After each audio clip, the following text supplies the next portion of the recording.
exciting new version of the Planning Committee meeting of the Metro Council. And we have a great agenda for you all today. I think you're going to enjoy every minute of it. Before we start, I'd like you to thank Council Lady Mina Johnson for her service as Vice Chair and her appointment to chair of a new committee.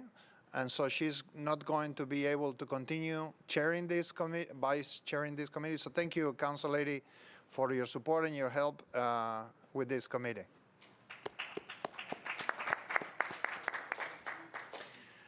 And if I decided after checking with some of you to appoint Kathleen Murphy, Council Lady Murphy, as the new Vice Chair of the Planning Committee. And so she apologizes she couldn't be here today because she's sick, but please make sure you tell her that you're sorry for her, that she's going to be the new Vice Chair. That was supposed to be a joke. I'm going down. Okay. So I'm going to start with today's agenda, and I have a series of items on the consent agenda. What I'm going to do is read them all, and then if you guys want me to pull anyone out, just let me know. Otherwise, I'll read each one of them. First item is RS 2018-1428 by Dowell, Bircher, and others.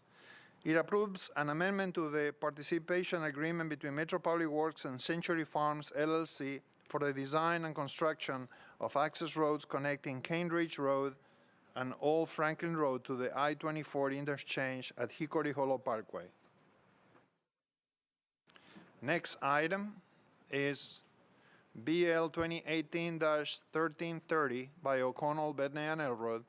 It authorizes Liberty Green Sobro, LLC to install, construct, and maintain aerial and underground encroachments in the right-of-way located at 207 First Avenue South. Next item is BL 2018-1331 by Kendall, Bedney, and Elrod. It abandons a portion of 45th Avenue North right-of-way, and there is a letter to approve. Next item is BL 2018-1332 by Roberts, Bedney, and Elrod. It abandons an existing easement, easement rights located between Alley 1209 and Louisiana Avenue, formerly known as 53rd Avenue North. And there is a letter to approve. Next item is BL 2018-1333 by Councilmember Van Rees, Bedney, and Elrod. It changes the name of Old U West Avenue to Skyline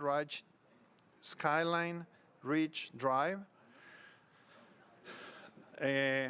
Next item, I'm going to skip because it's to be deferred. The next one is BL 2018-1311.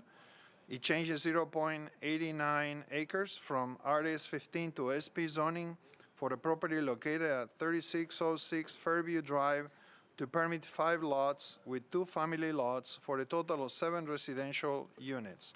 Do I have a motion? I have a motion. I second. Any comments, questions, commentary? No? All in favor say aye. Oppose? It passes. Now, Councilmember Withers, you have a legislation, BL 2017-682.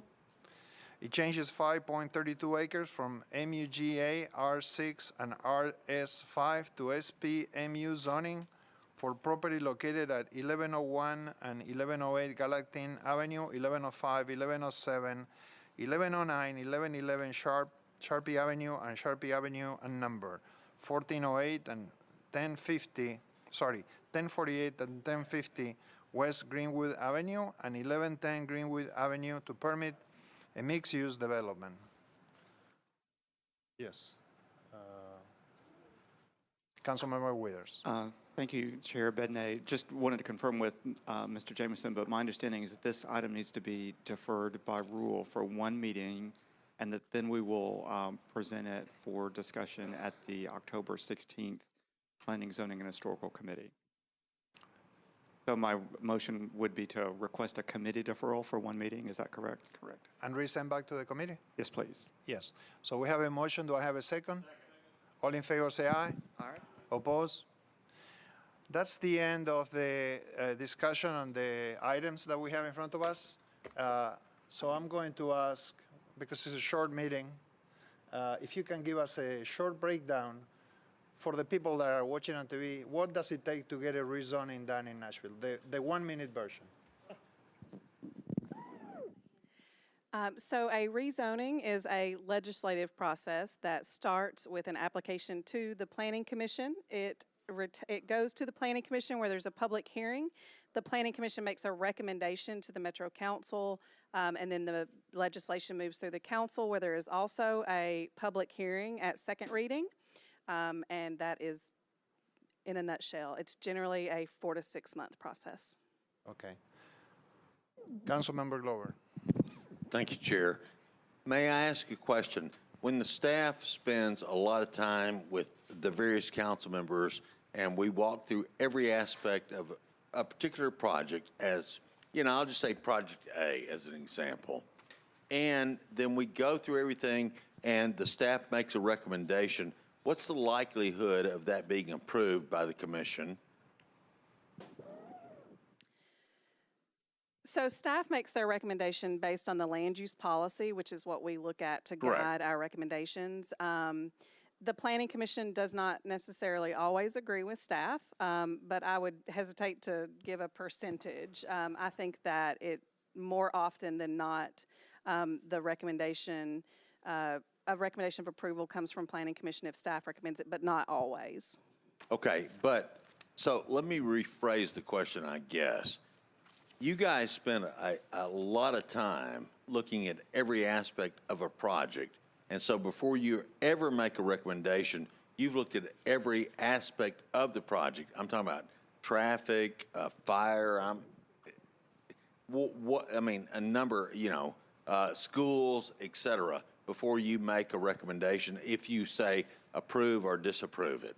I guess is really my question. For SPs, if there is a specific plan that has a design-based plan, then then yes, we have looked at those. We look at all in detail, but for design-based, all of the other agencies would have also weighed in.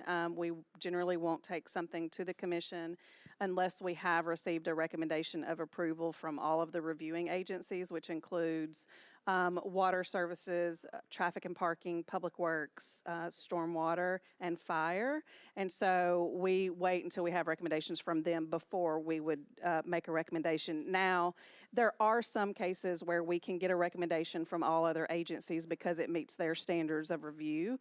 But if it's inconsistent with the land use policy, then staff may recommend a disapproval regardless of having those approvals. Okay, so Chair, just one more moment, if you don't mind. I think it's a good information for the people watching. So when the staff has done their work and everything has been done, and they've analyzed every aspect of a project, be it SP, and I'll just use the SP, okay? In the event they do that and the staff has looked at everything, that means you guys have left no stone unturned. Is that correct? Well, it would be that the planning staff is making it has the opinion that it is consistent with the policy, but there may be instances where the planning commission may disagree with the interpretation of the policy. But the staff has taken every aspect of the project and done everything based on their rules and how everything is laid out, and made a recommendation based upon the layout of the area, et cetera. Is that a fair assessment? Yes, I mean, there are a lot of things that go into the review of an SP, but the baseline is the review of the policy, and staff's interpretation of staff's reading of those policies to determine if a project is consistent.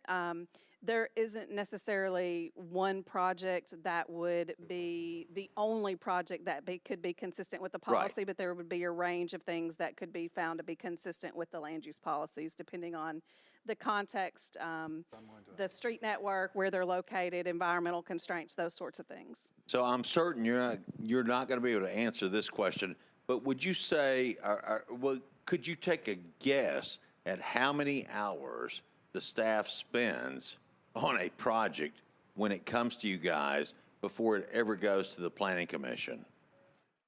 I know it's a guess. I get it. Yeah, I'm not sure that I could because some projects take more than others. It depends on the level of intensity, the size. Something that is for 10 units is not necessarily going to have the same time commitment as something that is 100 units, or something that may be a vertically mixed-use building that has structured parking is going to be a much different review as well than something that's single-family lots. And so a lot of the times we have, before they are submitted, and our review cycle is about 6 weeks, but a lot of the times before they've even been submitted, we have spent meetings and consultations with the developers or applicants before they even get to the submittal process. So we spend time before the actual applicant submits as well. Thank you. So, Chair, I guess the question I'm going to ask is simply this.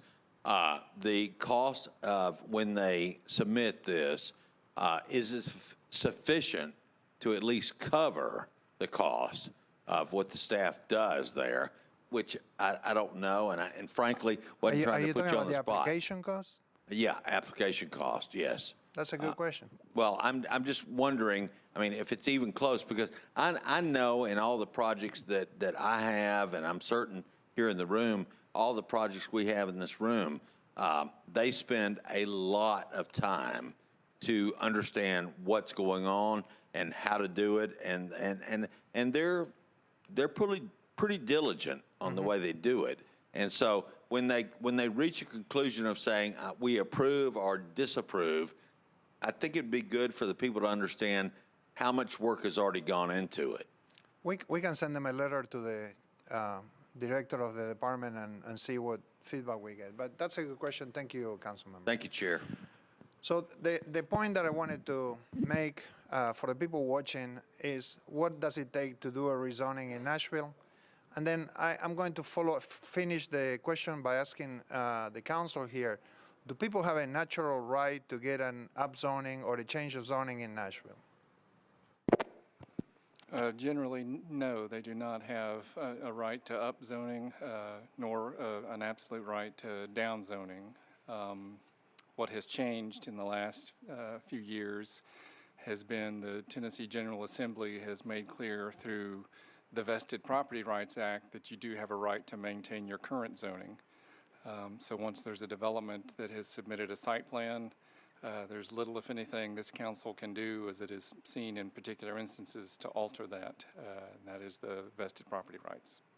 Thank you, Jameson. So for the people watching on TV, because I don't know about the rest of you council members, but people are always seem confused about what does it take to do a change of zoning in Nashville, and I just thought it was good to provide some information. So, and with that, if there is no more, Council Lady Berkeley, sorry, Alan. Thank you, Mr. Chair. I wanted to follow up on the questions Mr. Glover had asked about the cost of what it actually takes for the planning staff to do the thorough vetting that they do, and I appreciate all the work they do, and the actual fees that are paid. I know that from time to time we have a professional actually study that and determine if our fees are in line with what it costs, because state law requires us to set them accordingly. And Mr. Jameson, I'm not sure if you're the person to ask this. Do you know when the last one of those studies was done and what the process is to initiate those, or do we do it every 5 years or whenever we feel like it? Not for planning. I don't know the last time we did the fee study. The planning fees for all types of applications, straight rezonings, SPs, subdivisions, UDOs, final site plan reviews were evaluated and adjusted, I want to say 2 years ago. It may have been slightly longer than that. It's been since I've been with the department, and I've been there for 4 years. And so they were adjusted to recognize, like, SPs were put into a tiered system so that it was recognizing that a 10 unit is not the same as a 100 unit or a square footage on commercial. And so the smaller ones, the fee is a bit less, then it increases up, and there's a tier 1, 2, and 3 on SPs. And so those were adjusted just a couple years ago.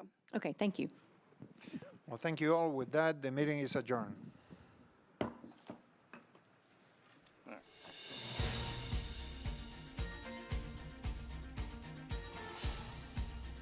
This has been a service of the Metro Nashville Network.